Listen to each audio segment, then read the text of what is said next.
Hello दोस्तों, स्वागत है दिल्ली यूपीएससी सीक्रेट्स की लबासना सुपरफास्ट सीरीज में।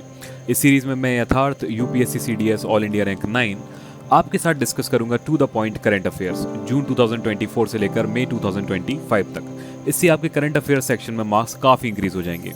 दोस्तों चलिए देखते हैं the Hindu, Indian Express, Economic Times, PIB, Down to Earth Yojana जैसे इंपॉर्टेंट सोर्स। चलिए दोस्तों फिनिश कर लेते हैं अगस्त 2024 के इंटरनेशनल रिलेशंस अर्थात अंतर्राष्ट्रीय संबंध एंड ऑर्गेनाइजेशंस को। जो भी हमारी इंपॉर्टेंट संस्थाएं हैं वो मैंने एक बोनस टॉपिक के रूप में यहाँ पर जोड़ दी हैं। I have added all the important organisations as a bonus topic here which are important for our prelims. So let's see which organizations we should be studying or reading. So first of all let us take organizations or groupings India is a member of, जिनका India एक सदस्य है। So let's start with the United Nations, ये आपको पढ़ ही लेनी है। अच्छा, कुछ ऑर्गेनाइजेशंस मैं यहाँ पर आपको पढ़ा दूंगा, है ना। मान लीजिए मैं एक्स ऑर्गेनाइजेशन आपको पढ़ा देता हूँ एंड वाई ऑर्गेनाइजेशन आपसे छूट जाती हैं, यहाँ पर मैं उन्हें नहीं पढ़ाता हूँ, तो आपको उनको भी कवर कर ही लेना है क्योंकि हमारे पास टाइम कम रहता है। ठीक है, तो सारी ऑर्गेनाइजेशंस हम नहीं कवर कर पाते, लेकिन जो बच जाएं वो आपको कवर कर लेनी है। तो देख लेते हैं कौन कौन सी हैं। यूनाइटेड नेशंस हैं और इसी के पार्ट्स हैं जैसे कि यूनिसेफ, यूनेस्को, यूएनईपी, यूएनडीसी, जो डब्ल्यूएचओ है। इसके साथ ही वर्ल्ड ट्रेड ऑर्गेनाइजेशन है डब्ल्यूटीओ, और साथ में है जी20। जी20 से भी छोटी ऑर्गेनाइजेशन जैसे कि जी7, जी6 वो आपको पढ़ लेनी है। देन साथ में हम देखते हैं ब्रिक्स, ये तीनों बहुत इंपॉर्टेंट हैं। ब्रिक्स, सार्क, एससीओ, फिर अपनी बिम्स्टेक और एशियान भी हैं, लेकिन ब्रिक्स जो है उसका इंडिया पार्ट है यहाँ पर, और सार्क जो है उसका भी इंडिया पार्ट है, South Asian association for regional cooperation. Then we see the SCO that is Shanghai cooperation organisation, coming to Commonwealth of Nations and ASEAN regional forum. आगे चलते हैं, कुछ और ऑर्गेनाइजेशन ऐसी देखते हैं। बिम्स्टेक है, देन आईएमएफ है, वर्ल्ड बैंक ग्रुप है, international atomic energy agency, international solar alliance, ये तो इंडिया के द्वारा ही शुरू की गई थी, इंडिया एंड फ्रांस के द्वारा।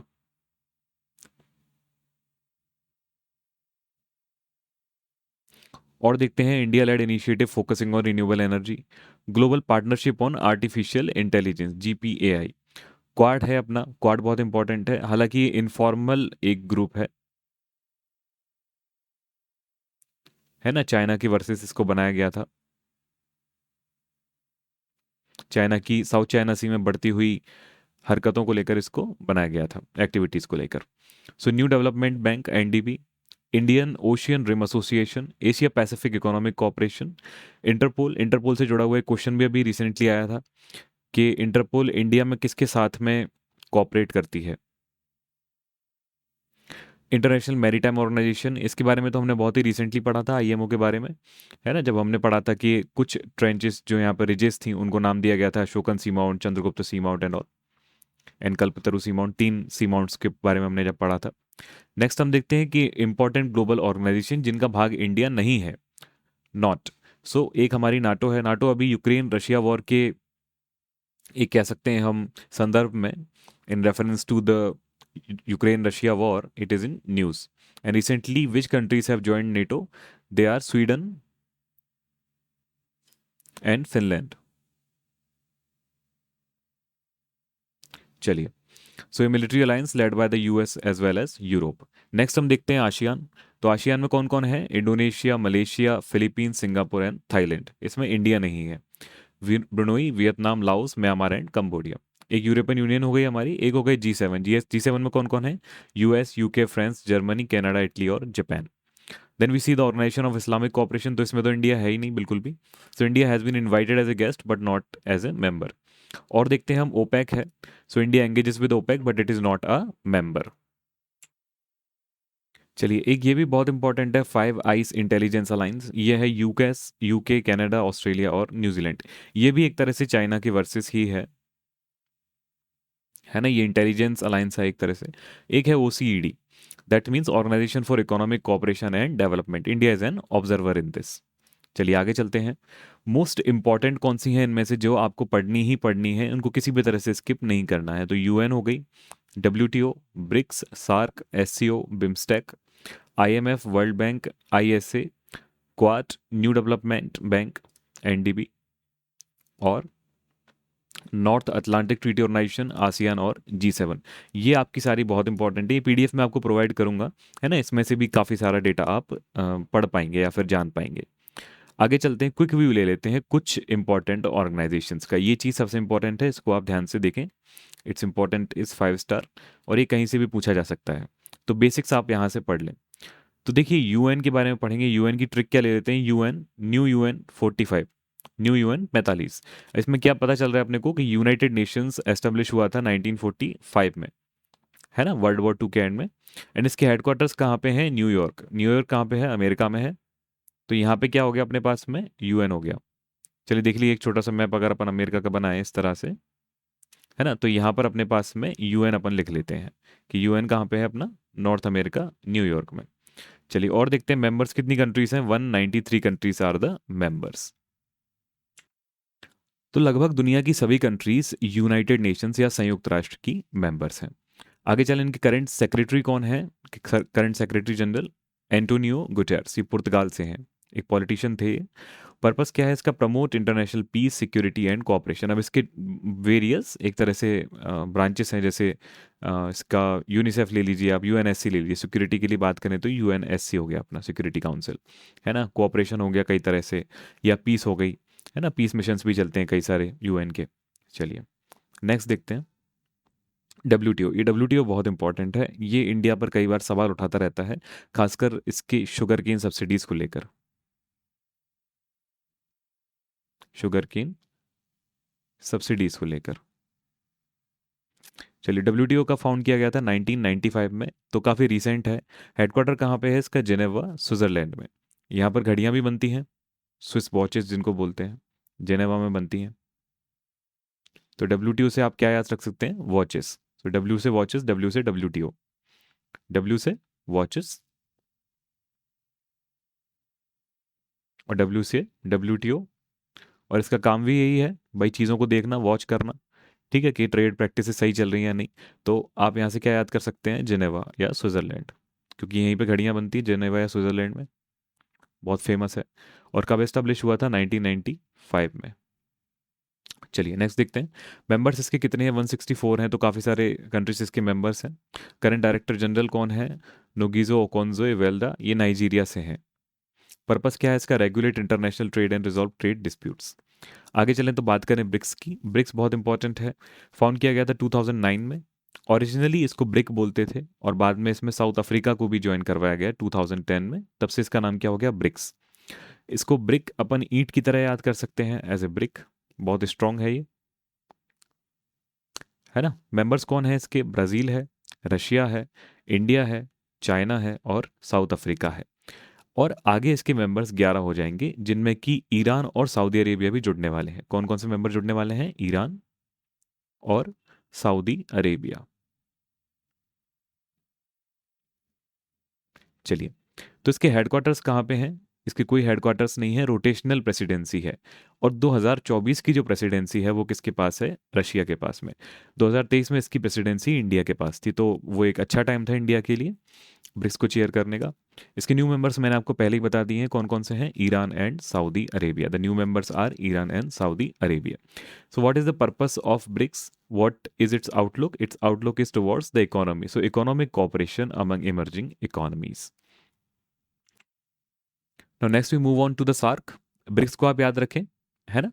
उससे 10 साल पहले अ, अगर अपन देखते हैं, डब्ल्यूटीओ 1995 में थी, ब्रिक्स थी 2009 में, सॉरी। तो डब्ल्यूटीओ के 10 साल पहले 1985 में कौन सी एक ऑर्गेनाइजेशन आई, सार्क। इसका नाम क्या है, South Asian association for regional cooperation. तो नेचुरल सी बात है, इसमें कौन सी कंट्रीज होंगी, साउथ एशियन कंट्रीज होंगी। अब चूंकि इंडिया भी एक साउथ एशियन कंट्री है, तो इसको भी इन्होंने शामिल किया। इसके हेडक्वार्टर्स कहाँ पे हैं, काठमांडू, नेपाल में। कहाँ पे हेडक्वार्टर्स, नेपाल में। चलिए, तो इसको अगर आप याद रखने का एक तरीका बनाना चाहें, तो जैसे मान लीजिए इंडिया है ना, तो इंडिया तो इसका मेंबर है ही है।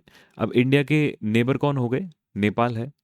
तो यहाँ पे जो अपना नेबर है, पड़ोसी है, तो पड़ोसी के पास में इसका हेडक्वार्टर है, ठीक है, किसके पास में है, नेपाल के पास।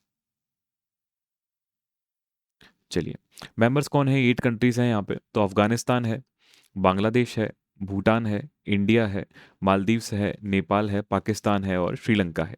अब देखिए, आप अगर देखें इस चीज़ को, तो मान लीजिए ये इंडिया है अपना, इंडिया के पास में नेपाल है, नेपाल से इंडिया की ठीक बनती है, कोई इशू नहीं है।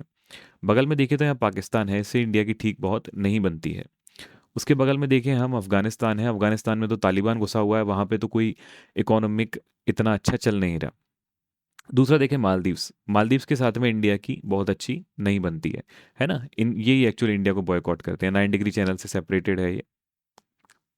चलिए, तो इनके साथ में इंडिया की अच्छी नहीं बनती है। दूसरा हम देखें श्रीलंका, है ना, तो श्रीलंका के साथ इंडिया की अच्छी बनती है। श्रीलंका के जो अभी राष्ट्रपति थे वो इंडिया में आए थे रिसेंटली, कुछ ही दिन पहले, ये दिसंबर 2024 की बात है, और उन्होंने पॉजिटिव एक आउटलुक दिया इंडिया के लिए। लेकिन इस ऑर्गेनाइजेशन के जो मेन मेंबर्स हैं, हम देखें अगर, जैसे बांग्लादेश है, तो बांग्लादेश इंडिया के बिल्कुल ही खिलाफ हो रखा है अभी।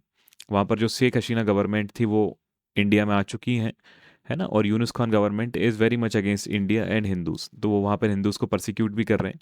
तो ये हमारा नेबर जो है ये बिल्कुल ही इंडिया के साथ में अच्छा बिहेव नहीं कर रहा। हम देखें भूटान को, तो भूटान एक बड़ा न्यूट्रल कंट्री है ना, इंडिया के साथ में इसके संबंध अच्छे हैं। तो 4 आउट ऑफ 8 कंट्रीज यहाँ पे, जो कि मान लीजिए अफगानिस्तान 1, 2, 3 एंड 4, ठीक है, तो 4 आउट ऑफ 8 कंट्रीज तो यहाँ पे इंडिया के साथ में इनके अच्छे संबंध हैं ही नहीं। तो इसलिए इस ऑर्गेनाइजेशन का जो महत्व है, the importance of this organisation has gone down because there is very less regional cooperation and development. ठीक है, तो किस इंटरनेशनल ऑर्गेनाइजेशन का अभी अभी जो इम्पोर्टेंस है वो कम हो गया है काफ़ी, दैट इज सार्क, है ना। इस मामले में अगर हम देखें तो BRICS is still doing better, BRICS is still doing better, क्योंकि ये सारी बड़ी इकोनॉमीज हैं, चाहे वो ब्राज़ील हो, चाहे रशिया हो, चाहे इंडिया हो, चाहे चाइना हो। एंड रशिया के पास अभी ब्रिक्स का चेयर है, तो देखते हैं रशिया क्या स्टेप्स लेता है। नेक्स्ट देखते हैं शंघाई कोऑपरेशन ऑर्गेनाइजेशन। अब बात चल रही है शंघाई की, है ना, तो चाइना से रिलेटेड है। फाउंडेड कब हुआ ये? 2001 में। फाउंड कब हुआ? 2001 में। और इसके हेडक्वार्टर्स कहाँ पे हैं? पेचिंग, चाइना में। तो शंघाई कोऑपरेशन ऑर्गेनाइजेशन के जो हेडक्वार्टर हैं, आप सी से याद रख लीजिए इसको, चाइना, चाइना से रिलेटेड है। और चाइना में इसके हेडक्वार्टर कहाँ पे हैं? पेचिंग में, या इसको बीजिंग भी बोलते हैं, है ना, क्या बोलते हैं इसको? बीजिंग। मेंबर्स इसके 9 कंट्रीज हैं जिनमें इंडिया शामिल है। देखिए याद रखें आप, इंडिया शामिल है, चाइना शामिल है, रशिया शामिल है, तो ये तीनों तो ब्रिक्स ब्रिक्स के मेंबर भी हैं। ठीक है, उसके साथ में पाकिस्तान है और सेंट्रल एशियन नेशंस हैं कुछ, ठीक है, जो कि कजाकिस्तान, किर्गिस्तान, तुर्कमेनिस्तान, ये सारे हैं। तो ये बात हो गई अपनी एससीओ की। किसकी बात हो गई है? एससीओ की। तो इसमें से ही, जैसे इंडिया, चाइना और रशिया ने क्या कहा 2001 के बाद, 2009 में इन्होंने सोचा कि भाई हम तो अपनी ग्रुपिंग बनाते हैं। इन्होंने क्या कहा कि हम तो अपनी ग्रुपिंग बनाते हैं, उसको नाम देंगे ब्रिक्स। और किसके साथ मिले? ब्राजील के साथ में, बाद में मिलाया साउथ अफ्रीका को, और अब किसको मिला रहे हैं? ईरान और सऊदी अरेबिया को। चलिए, तो ये तीनों चीज़ें हो गई अपनी, डब्ल्यूटीओ हो गए, सार्क हो गया, ब्रिक्स हो गया और एससीओ हो गया। इसके साथ में अपने यूएन कवर कर दिया। अच्छा, करंट इसकी चेयर किसके पास है एससीओ की? ये है कजाकिस्तान के पास। तो ये सेंट्रल एशियन कंट्री है।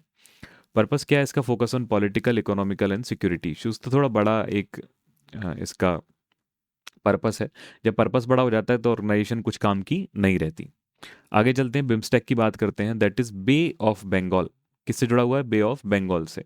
Initiative for multi sectoral technical and economic cooperation, बहुत बड़ी ऑर्गेनाइजेशन है।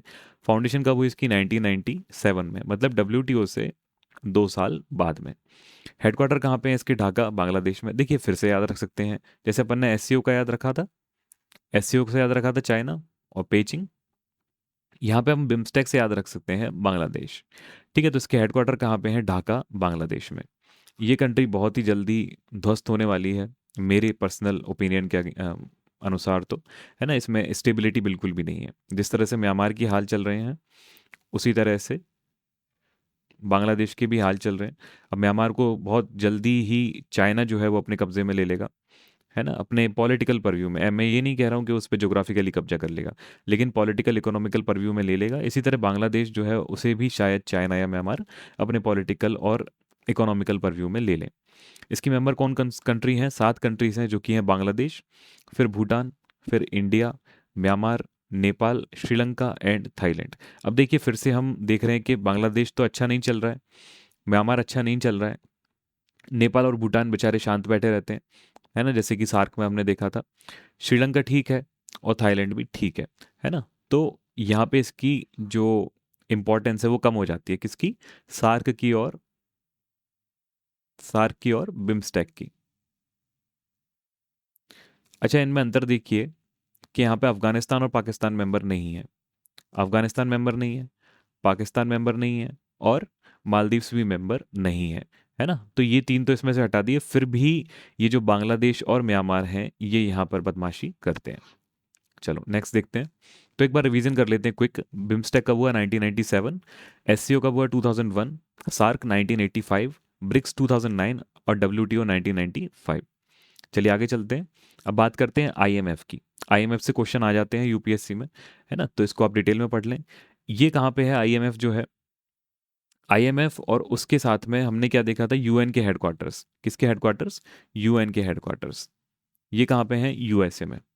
ये कहाँ पे हैं, यूएसए में। डब्ल्यूटीओ से हमने याद किया था, अगर आपको याद हो, कि डब्ल्यू से क्या है, वॉचेस, और वॉचेस कहाँ बनती हैं, स्विट्जरलैंड, जेनेवा में। तो इसके हेडक्वार्टर कहाँ पे हैं, स्विट्जरलैंड, जेनेवा में। यूएन के हेडक्वार्टर यूएसए में हो गए हमारे, न्यूयॉर्क में। और इसके साथ में हम क्या देख रहे हैं, आईएमएफ के जो हेडक्वार्टर है वो कहाँ पे हैं, वॉशिंगटन डीसी, यूएसए में, यूएसए की राजधानी में। फाउंडेड 1944। ठीक है, तो इन यूएन कब फाउंड हुआ था, 1945 में। और हम देख रहे हैं आईएमएफ को, तो आईएमएफ भी कब फाउंड हुआ था, 1944 में। तो यूएन से भी पहले की संस्था है ये, है ना। चलो, और डब्ल्यूटीओ तो बहुत बाद में फाउंड हुआ था। मेंबर्स देखते हैं इसके, 190 कंट्रीज हैं। Current managing director Kristalina Georgieva. ये बहुत इंपॉर्टेंट है, इनका नाम कई बार पूछ लिया जाता है छोटी एग्जाम्स में, नॉट इन यूपीएससी, छोटी एग्जाम्स में इनका नाम कई बार पूछ लिया जाता है। पर्पस क्या है, global financial stability and economic growth. कई बार ये लोन देता है बेसिकली, है ना। चलो, वर्ल्ड बैंक हमने देख लेते हैं एक बार, वर्ल्ड ट्रेड ऑर्गेनाइजेशन देखा था, वर्ल्ड बैंक देख लेते हैं। तो ये आईएमएफ और वर्ल्ड बैंक जो है, जो आईएमएफ प्लस वर्ल्ड बैंक हैं, ये साथ में ही एस्टेब्लिश हुए थे सेम जगह पे, तो आपको दो दो बार याद भी नहीं करना पड़ेगा। तो आईएमएफ हमने देखा 1944, और यही है वर्ल्ड बैंक के लिए। हेडक्वार्टर हमने देखी वॉशिंगटन डीसी, यूएसए, डब्ल्यूडीसी, यूएसए। तो ये भी सेम है दोनों के लिए, तो 1944 वॉशिंगटन डीसी, यूएसए। इसकी मेंबर कंट्रीज कितनी है, 189। Current president is Ajay Banga from India. And purpose is to provide loans for development projects and reduce poverty. Next देखते हैं इंटरनेशनल सोलर अलायंस, बहुत इंपॉर्टेंट है, इंडिया ने इसको शुरू किया। तो बात कर रहे थे इंटरनेशनल सोलर अलायंस के बारे में, 2015 में इसको फाउंडेड किया गया। किसके द्वारा, इंडिया और फ्रांस, है ना। हेडक्वार्टर्स इसके कहाँ पे हैं, इंडिया में ही है, गुड़गांव में या फिर गुरुग्राम में। Members 124 countries. रेटिफाइड मेंबर्स, जिसके करंट जनरल डायरेक्टर कौन है, अजय माथुर, ये भी इंडिया से हैं, है ना। चलिए, पर्पस क्या है, promote of solar energy adaption globally. ठीक है।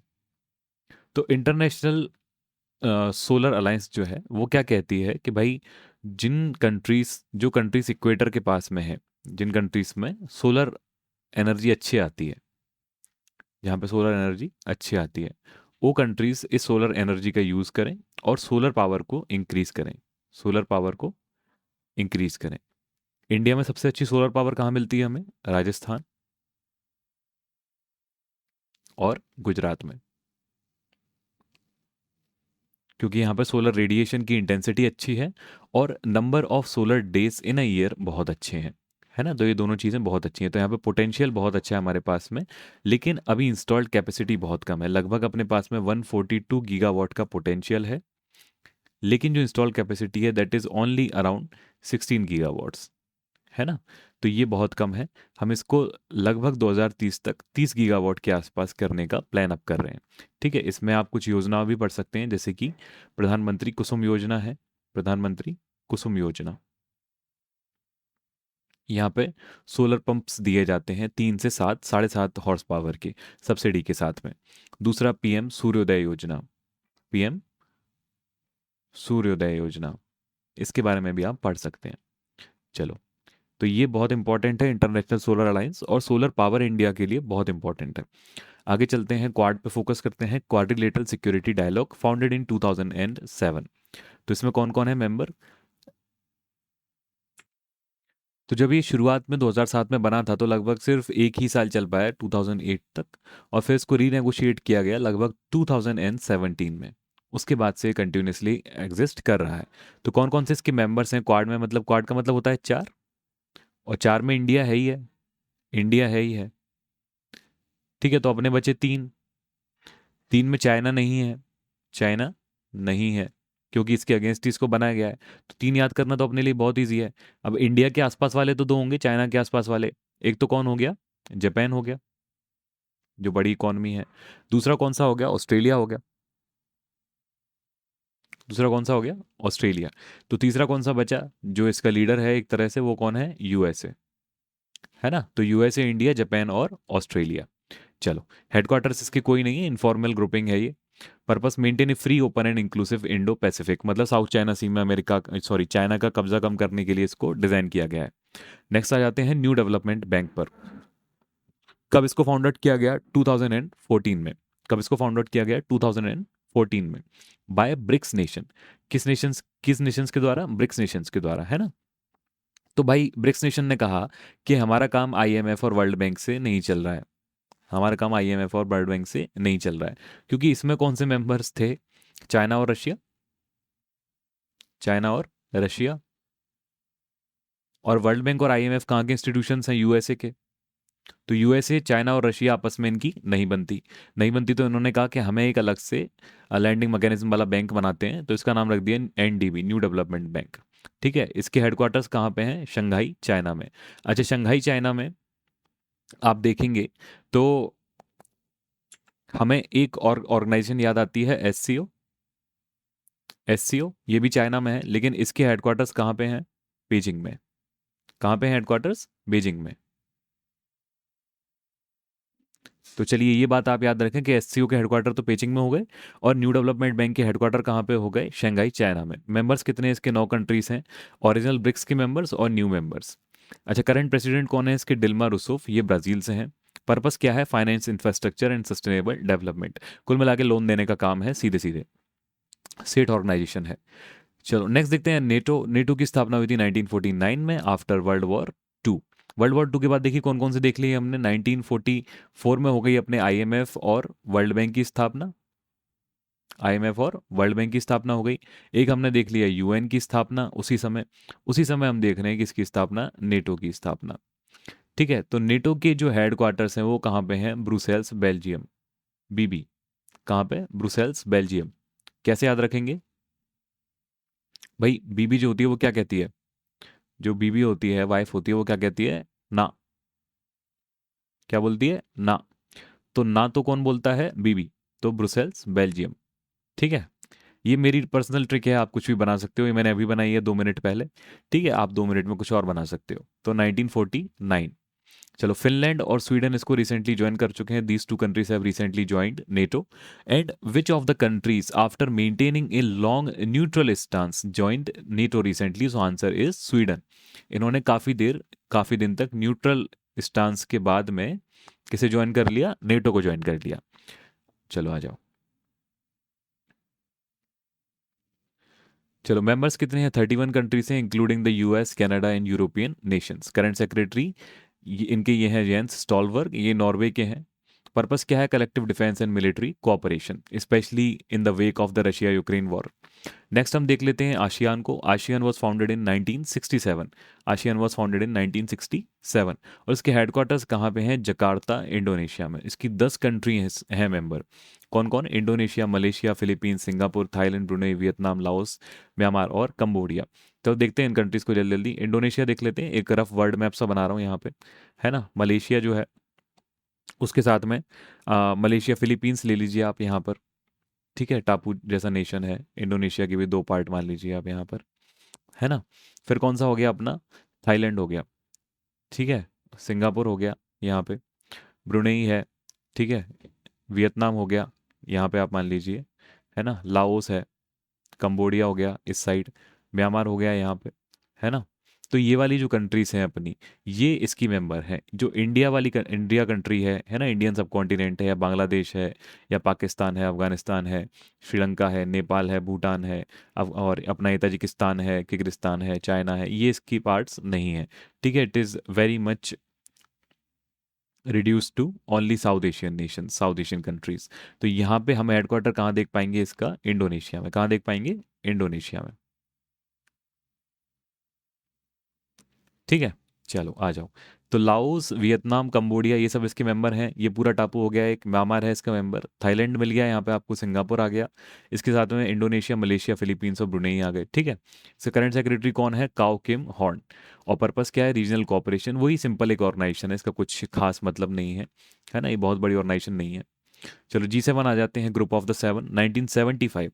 देखो सिंपल है भाई, G7 मतलब ग्रुप ऑफ सेवन, और जी और फाइव आप देख लो, 57 बन रहा है, मतलब 1975।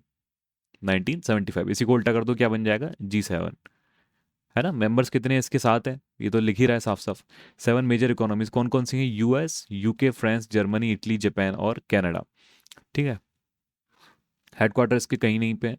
रोटेशनल प्रेसिडेंसी है जापान इन 2023। पर्पस क्या है? Discuss global issues like trade, security, climate and challenges. बड़ी और इकोनॉमीज हैं, तो इनके जो डिसीजंस होते हैं, ट्रेड डिसीजंस होते हैं, वो ऑफ्टन टाइम्स ऐसे नहीं होते कि एक दूसरे से बहुत ज़्यादा सिंक करें।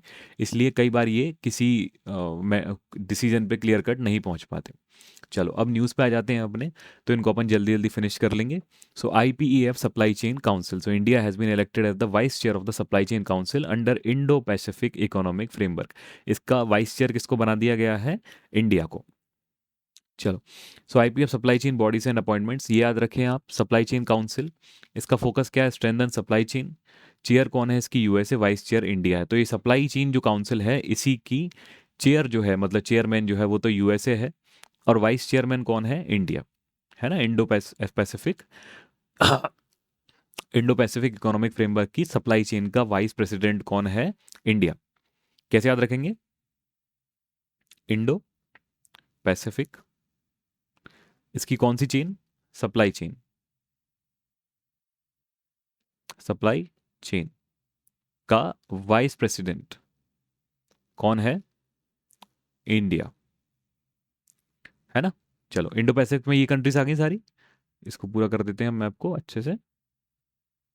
है ना, तो India, south Korea, Japan, Philippines, ये सारी कंट्रीज आ गई। देखो एशियन वाली कंट्रीज आ गई, अपनी ब्रिक्स वाली कंट्रीज आ गई, अपनी 2-3 क्वाड वाली कंट्रीज भी आ गई यहाँ पे। है ना, सार्क वाली कंट्रीज ज़्यादा नहीं है। चलो आ जाओ। तो United Nations, United states sorry, और ये अपना यूनाइटेड स्टेट्स का ऊपर वाला पार्ट है, अलास्का वाला, तो ये आ गया। तो यहाँ पर जो सप्लाई चेन मेंटेन होगी उसका वाइस प्रेसिडेंट कौन है? इंडिया। और इसका चेयरमैन कौन है? अमेरिका। देखो दूर से बैठकर सब कुछ करता रहता है ना। चलो, और इसके पिलर्स कौन है? क्राइसिस रेस्पॉन्स नेटवर्क है, लेबर राइट्स एडवाइजरी काउंसिल है। तो ये आपने याद नहीं करने हैं ज़्यादा। IPF की बात करें तो लॉन्च्ड मई 2022, कहाँ पे? टोक्यो, जापान में। मेंबर्स कितने हैं? 14, जिसमें इंडिया है ही है, USA आपको बता दिया, Japan, Australia, Indonesia and some other members, mostly South Asian countries. G4 की बात करें तो G4 नेशंस कौन कौन से हो गए? इंडिया, ब्राज़ील, जर्मनी और जापान। इन्होंने कहा है कि भाई UNSC में रिफॉर्म्स आने चाहिए। So about the united nation security council कब एस्टेब्लिश हुआ था? 1945 में। Constitute one of the UN 6 principal organs. तो UN के 6 ऑर्गन्स हैं। UN के कितने ऑर्गन्स हैं? 6 ऑर्गन्स हैं। कौन कौन से हैं? तो एक तो अपना कौन सी हो गई? UN general assembly, UNGA, UNGA। एक दूसरी बहुत फेमस है अपनी, जो UN सिक्योरिटी काउंसिल, UNSC। ठीक है, तीसरी अपनी कौन सी है? Economic and social council, UNESC। ठीक है, चलो चौथी कौन सी है? Trusteeship council. ये कोई ज़्यादा इंपॉर्टेंट नहीं है अपनी ट्रस्टीशिप काउंसिल्स। एक है अपनी ICJ, international court of justice. ये भी काम की तो है, लेकिन इसका कोई सेंस बनता नहीं है, कई बार ये जस्टिस सुना देती है और वो इम्प्लीमेंट नहीं होता। है ना, वर्ल्ड कोर्ट इसको बोलते हैं। और एक है अपनी UN सेक्रेटरीट। ठीक है, UN सेक्रेटरीट। तो ये 6 मेन ऑर्गन्स हैं UN के, तो UNSC इनमें से एक ऑर्गन है। G7 वगैरह की बात अगर अपन करें कि G7 कौन है, तो देखिए Canada, France, Germany, Italy, Japan, UK and USA। ये परमानेंट मेंबर्स भी हैं इनमें से 5। है ना, एक अपना रशिया हो गया, रशिया बाहर है, इसको G8 में लेते हैं। और G20 में इंडिया भी आता है। है ना। G20 की कोई खास वो नहीं है, जितनी बड़ी ऑर्गेनाइजेशन होगी उतना ही उसका कम सेंस मेक करेगा वो। चलो, तो यहाँ पे आते हैं, हेडक्वार्टर्स कहाँ पे है इसके, न्यूयॉर्क सिटी में है ना। न्यूयॉर्क में यूएन के भी हेडक्वार्टर्स हैं। न्यू UN 45 हमने पढ़ा था। मेंबर्स देख लेते हैं इसके, 5 परमानेंट मेंबर हैं और 10 नॉन परमानेंट मेंबर हैं। तो 5 परमानेंट मेंबर कौन कौन से हैं, USA और रशिया और फ्रांस और चाइना और UK। ठीक है। तो अपन कैसे याद करेंगे भाई, 5 परमानेंट मेंबर कौन कौन से हैं UNSC के, कैसे याद करेंगे। देखो, बाइपोलर इकोनॉमी याद कर लो, बाइपोलर वर्ल्ड याद कर लो, तो एक तरफ तो चाइना और रशिया हो गए, एक तरफ कौन हो गए, चाइना और रशिया, एक ग्रुपिंग तो ये हो गई। एक ग्रुपिंग कौन सी हो गई आपकी, यूएसए और यूके, ये एक तरफ की ग्रुपिंग हो गई, तो 4 तो ये हो गए आपके। और बीच में किसने इनको कनेक्ट कर दिया, आप मान लीजिए कि फ्रांस ने इनको कनेक्ट कर दिया। किसने कनेक्ट कर दिया, फ्रांस ने कनेक्ट कर दिया, ठीक है। तो 5 हो गए, US, UK, चाइना, फ्रांस और रशिया। चलो आगे आ जाओ। 10 नॉन परमानेंट मेंबर हैं, ठीक है। तो seats distributed on regional basis, तो इसको अपने को नहीं पढ़ना है ज़्यादा। Election of non permanent members, each year the member of UNGA elect 5 non permanent member for 2 year term at UNSC with 5 replaced each year. Permanent permanent रहेंगे, non permanent है वो 2-2 साल के लिए आ जाते हैं, इलेक्ट होकर और चेंज होते रहते हैं। A candidate must receive at least 2/3 of the votes casted for that seat. ये सब आप पढ़ सकते हैं अलग से, है ना। Retiring member is not eligible for immediate री इलेक्शन, इसको बार बार नहीं री इलेक्ट किया जाएगा, ठीक है। चलो, इस ये वाली जो लाइन है इसको आप इंपॉर्टेंटली पढ़ लेना। कौन सी, ईच ईयर मतलब हर साल चुनाव होंगे। मेंबर्स ऑफ UNGA इलेक्ट मतलब जो पहले से मेंबर्स हैं, 5 non permanent members for a 2 year term at UNSC with 5 replaced each year. Total कितने नॉन परमानेंट, 10, इनमें से 5 का चुनाव होता है, 5 चेंज हो जाते हैं हर 2 साल में, एव 2 ईयर। ठीक है। तो ये 2 साल, जैसे मान लीजिए कि अपने 10 मेंबर्स थे, कौन से, ABCDE और FGHIJ, ठीक है। अब मान लीजिए कि अपना फर्स्ट ईयर में चुनाव किसका हुआ, इन लोगों का, इनको रिप्लेस कर दिया गया।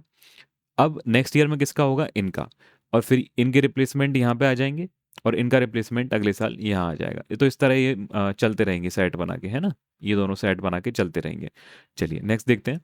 सो member of the security Council in 2020, तो अपने 5 तो कौन से हो गए थे जो मैंने आपको पहले बताए थे, चाइना और रशिया एक तरफ हो गए, और US और UK एक तरफ हो गए कनेक्टेड बाय फ्रांस। तो ये तो 5 तो परमानेंट हो गए।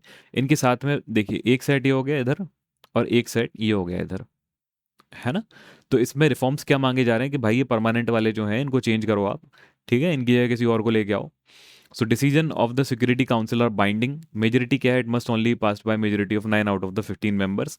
तो 9 आउट ऑफ द 15 में 5 तो कौन से हो गए, permanent, as each of the 5 permanent members. ये वीटो पावर जो है ये एक जड़ है, मतलब जो बेसिक डिस्प्यूट है उसका, कि it refers to the power of permanent member to veto any resolution of the security council, ठीक है। अच्छा, कॉफी क्लब कौन है और G4 कंट्रीज कौन है। G4 कंट्रीज क्या कहती हैं भाई, इंडिया, जर्मनी, जापान और ब्राजील, ये कहती हैं कि हमें भी परमानेंट सीट दो, हमें भी परमानेंट सीट दो। और ये क्या कह रही है, कॉफी क्लब जो है, कि oppose the expansion of permanent seat in the USC, कि भाई कोई परमानेंट सीट को मत बढ़ाइए, फालतू में और झगड़े होंगे। तो इसके मेंबर्स कौन कौन है, Italy, Spain, Australia, Canada, south Korea, Argentina, Pakistan and others. तो पाकिस्तान तो सीधे सीधे इंडिया के खिलाफ है कि इंडिया को मिल जाएगा परमानेंट सीट UNSC में, तो हम तो इसके खिलाफ हैं, ठीक है। तो इसी तरह चल रहा है थोड़ा बहुत। कॉफी क्लब और G4 कंट्रीज को आप याद रखें, कौन कौन है, इंडिया, जर्मनी, जापान और ब्राजील। चलो नेक्स्ट आ जाओ। Squad meeting of external affair minister, squad के बारे में अभी अभी हमने पढ़ा था, 2007 में पहली बार एस्टेब्लिश हुआ था, 2017 में फिर से एस्टेब्लिश हुआ। कौन इसके मेंबर्स हैं, इंडिया, जापान, ऑस्ट्रेलिया और USA, ठीक है। सो यहाँ पे रिसेंटली जो मीटिंग हुई है वो कहाँ हुई है, जापान में। भाई इन चारों में से एक में ही होगी, तो अभी कहाँ हुई है, जापान में। एक्सटेंशन ऑफ IPMDA, यहाँ पर एक डिसीजन लिया गया, तो joint statement announced its intention to expand the Indo Pacific partnership for maritime domain awareness into Indian Ocean region through the Indian navy's information fusion centre in Gurugram, ठीक है। गुरुग्राम में और किसका हेडक्वार्टर है, किसका हेडक्वार्टर है गुरुग्राम में, इंटरनेशनल सोलर अलायंस का, ISA का, ठीक है। आपको ये याद रखना है। चलो आ जाओ। इंडिया और फ्रांस ने इसकी शुरुआत की थी, ये क्वाड आ गया अपना, तो यहाँ पर ये IPMDA को इंक्रीमेंट करेंगे गुड़गांव में एक हेडक्वार्टर बना के। चलो एक ओपन रान निकालेंगे, ओपन रान क्या है, ओपन रेडियो एक्सेस नेटवर्क, ठीक है। तो telecommunication in the Pacific ocean archipelago of the Palau, Palau में निकालेंगे इस चीज़ को। चलो, अदर प्रोजेक्ट क्या है, space based climate warning system in Mauritius, ये वो थोड़े बहुत इधर उधर के प्रोजेक्ट्स हैं, कोई खास नहीं है। चलो, आईपीएमडी के बारे में देख लेते हैं। टेक्नोलॉजी एंड ट्रेनिंग इनिशिएटिव है to enhance maritime domain awareness in the Indo Pacific region and to bring increased transparency to its critical waterways. It involves regional information centre helping to establish a common operating picture of maritime domain across the Indo Pacific region. कब establish हुआ था? 2022 में establish हुआ था Tokyo में, है ना, और रिसेंटली भी इसकी समिट टोक्यो में ही हुई है, जापान में। India Australia boost maritime ecology in Indo Pacific initiative. तो रिसेंटली क्या हुआ है, 6th India Australia maritime security dialogue कहाँ पे हुआ है? कैनबेरा, ऑस्ट्रेलिया में। ठीक है, तो इसके बारे में भी आप पढ़ सकते हैं। अब मैं बैठ के यहाँ पे डिक्टेट करूंगा, wouldn't make a lot of sense, तो आप ये पढ़ लेना अपने आप में फ्रॉम द पीडीएफ, है ना। की एरियाज ऑफ कॉपरेशन इसके वही हैं भाई, क्लाइमेट इकोलॉजी मतलब SAR, search and rescue, pollution response, blue economy, port state control वगैरह वगैरह। अपन और एक इंपॉर्टेंट टॉपिक पे आते हैं इस पर कि इंडो पैसिफिक ओशियन इनिशिएटिव है क्या। So its nature is open, non-treaty based initiative for regional collaboration, covers Indian and Pacific Oceans. इसका पर्पस क्या है? Address global security, economy and environmental issues. Origin यहाँ से देखेंगे आप कि extended from India Sagar vision, security and growth for all in the region of 2015। ये 14th east Asian summit 2019 में अनाउंस किया गया था, है ना। सागर जो है, सागर तो 2015 का है एक्चुअली। ये जो आईपीओआई है, इसको अनाउंस किया गया था कब? 2019 में। ये क्या है? Indo Pacific ocean initiative. चलो नेक्स्ट चलते हैं। Pacific islands forum leaders meeting, तो छोटा सा करंट अफेयर, इसके बारे में आपको ज़्यादा नहीं पढ़ना। 53rd Pacific island forum leaders meeting will be held in Tonga island, where by the Pacific leaders will discuss as their agenda a multitude of issues affecting their region, है ना। तो इसको देख लेते हैं, ये कहाँ पे है। थीम क्या है इसकी? थीम बहुत इंपॉर्टेंट है, ट्रांसफॉर्मेटिव एंड रेजिलियंस पैसिफिकी, पैसिफिकी मतलब पैसिफिक। तो build better now, build better now एक थीम थी, आपको अगर याद हो, build back better, build back better, ये यूएसए ने प्रपोज की थी, तो उसी की तर्ज पे है ये बिल्ड बेटर नाउ, अभी करो। ठीक है, चलो, तो पैसिफिक आइलैंड फोरम के बारे में देख लेते हैं। कब एस्टेब्लिश हुआ था? 1971 में। मेंबरशिप क्या है इसकी? 18 मेंबर कंट्रीज हैं जो कि पैसिफिक आइलैंड्स की हैं, छोटे छोटे आइलैंड हैं। कौन से? ऑस्ट्रेलिया, कुक आइलैंड, ये देखो न्यूजीलैंड के पास में है, आपको याद है ना। Federated state of Micronesia, Fiji, French Polynesia वगैरह वगैरह, छोटे छोटे आइलैंड हैं, सोलोमन आइलैंड, सामोअन, यहाँ पे। इसकी सेक्रेटरीट कहाँ पे है? Suva in Fiji island. और विजन क्या है? To build a resilient Pacific region of peace, harmony, security वगैरह वगैरह, सिक्योरिटी वगैरह वगैरह। चलिए यहाँ पे देख लो आप, छोटे छोटे आइलैंड हैं, देखो क्यूट क्यूट। पलाऊ है, पलाऊ में हमने देखा था अभी क्लाइमेट सेंटर आएगा।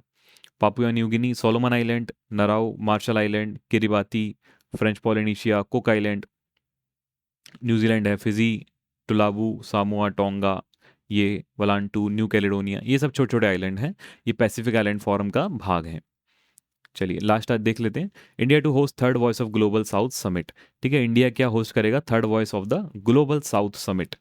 तो ये क्या है ग्लोबल साउथ भाई? Empowered global south for a sustainable future. तो ये क्या है? It is an initiative that envisages bringing together countries of the global south and sharing their perspective and priorities on a common platform across a whole range of issues. ठीक है, तो वासुदेव कुटुंबकम की एक philosophy पे आधारित है। इसमें क्या इंपॉर्टेंट है, यहाँ पे ब्रेंट लाइन के बारे में पढ़ना। What is this Brent line? Brent line किस किस को वो करती है? ये एक इकोनॉमिक बेसिस पे लाइनिंग है। ये डिवाइड करती है ग्लोबल साउथ और ग्लोबल नॉर्थ को, ग्लोबल साउथ और ग्लोबल नॉर्थ को। These are rich developed countries, global north, and global south is more और less not so developed countries, है ना। अब इसमें ऑस्ट्रेलिया भी देखो, इसने ग्लोबल साउथ में नहीं लिया, ये ग्लोबल नॉर्थ में ही आता है। इस बात को ध्यान रखना आप, इस बात को आप ध्यान रखना, ये यहाँ पे इंपॉर्टेंट पॉइंट एक बनता है। चलो एक आ जाते हैं एशियन डिजास्टर प्रिपेयर्डनेस सेंटर। तो India has recently assumed the chair for the Asian disaster preparedness centre for 2024-2025। It was found in 1986, है ना। तो ये किस चीज़ के लिए? एशिया पैसिफिक में कोई भी डिजास्टर वगैरह हो उसकी रिस्क की रिडक्शन के लिए। तो इंडिया ने इसकी चेयर ले ली है। नेक्स्ट आ जाते हैं, हेडक्वार्टर कहाँ है? बैंकॉक थाईलैंड में। और इंडिया ऑस्ट्रेलिया राइस एक्सीलेटर, ये राइस क्या भैया? RISE, ये स्टार्टअप और MSME के लिए है, माइक्रो स्मॉल और मीडियम इंडस्ट्रीज के लिए, for India and Australia for the climate smart agritech. ठीक है, चलो राइज का मतलब क्या है? Rapid innovation and startup expansion.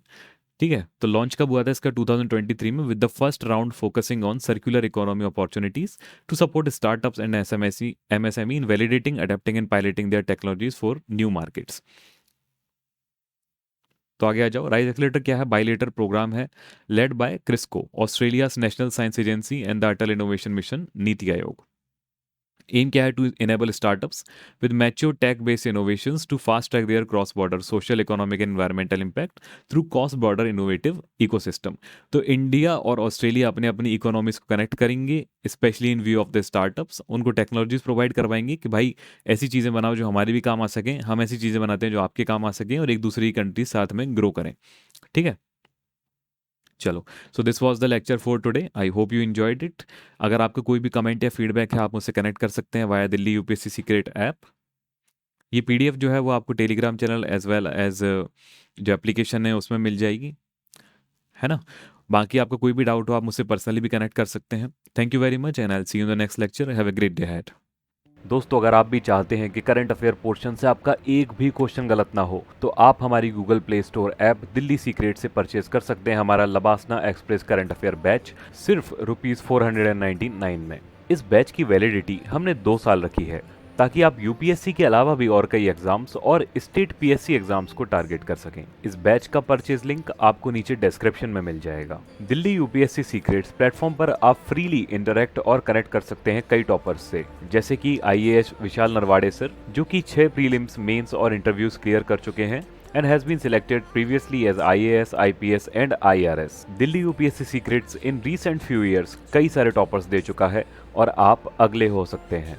हमसे इसी तरह जुड़े रहने के लिए डाउनलोड करें गूगल प्ले स्टोर या एप्पल ऐप स्टोर से दिल्ली सीक्रेट्स ऐप। हम टेलीग्राम पर भी उपलब्ध हैं एज दिल्ली यूपीएससी सीक्रेट्स, और आप हमारे यूट्यूब चैनल को भी सब्सक्राइब कर सकते हैं as Delhi UPSC secrets. Thank you very much and have a great day.